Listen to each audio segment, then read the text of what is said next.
સુરેન્દ્રનગરમાં ડબલ ઋતુને પગલે ભારે રોગચાળો ફાટી નીકળ્યો। સિવિલ હોસ્પિટલમાં સવારે 2 કલાકમાં જ 500 દર્દીઓની ઓપીડી નોંધાઈ છે। શરદી, ઉધરસ, તાવ, ઝાડા ઉલટી જેવા રોગોમાં વધારો જોવા મળી રહ્યો છે અને તેના કારણે દર્દીઓનું સિવિલ હોસ્પિટલમાં ધસારો જોવા મળ્યો હતો। રોગચાળો ફાટી નીકળતા સિવિલ હોસ્પિટલ દર્દીઓથી ભરાઈ હતી। સ્પેશિયલ ડોક્ટરોની 6 જેટલી ટીમો સિવિલ હોસ્પિટલમાં તૈનાત કરવામાં આવી।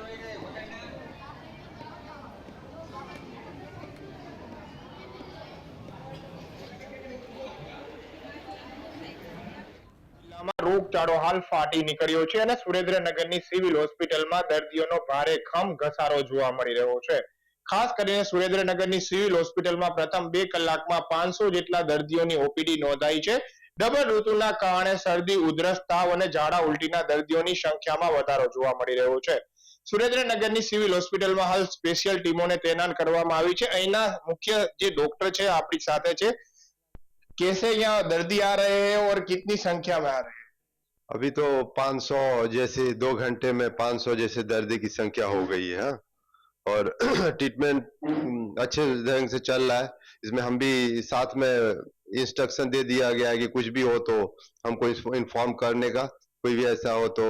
और सबका जिसको जरूरत पड़ता है उसको हम लोग एडमिट भी करते हैं और जो ओपीडी लायक होता है उसको ओपीडी में से अच्छा सारवार दे करके, इंजेक्शन दे करके, दवा दे करके 3 दिन के लिए 5 दिन के लिए अकॉर्डिंग टू जैसा उसका तकलीफ है उसके अनुसार उसको दवा दे करके घर ये भेजते हैं।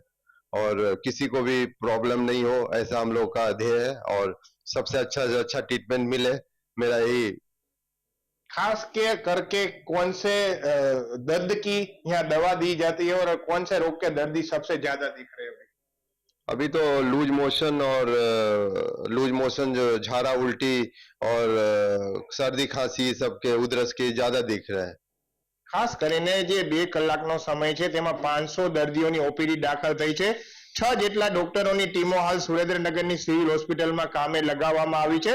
તમામ દર્દીઓની યોગ્ય સારવાર થઈ રહે તે માટેની સુરેન્દ્રનગર સિવિલ હોસ્પિટલમાં વ્યવસ્થા ઉપલબ્ધ કરાવવામાં આવી છે। રોગચાળો ફાટી નીકળ્યો છે। સિવિલ હોસ્પિટલમાં લાંબી કતારો દર્દીઓની જોવા મળી રહી છે અને તે વચ્ચે ઈલાજનો દોર પણ હાલ શરૂ કરી દેવામાં આવ્યો છે। પ્રજલ ચૌહાણ, GSTV ન્યૂઝ, સુરેન્દ્રનગર।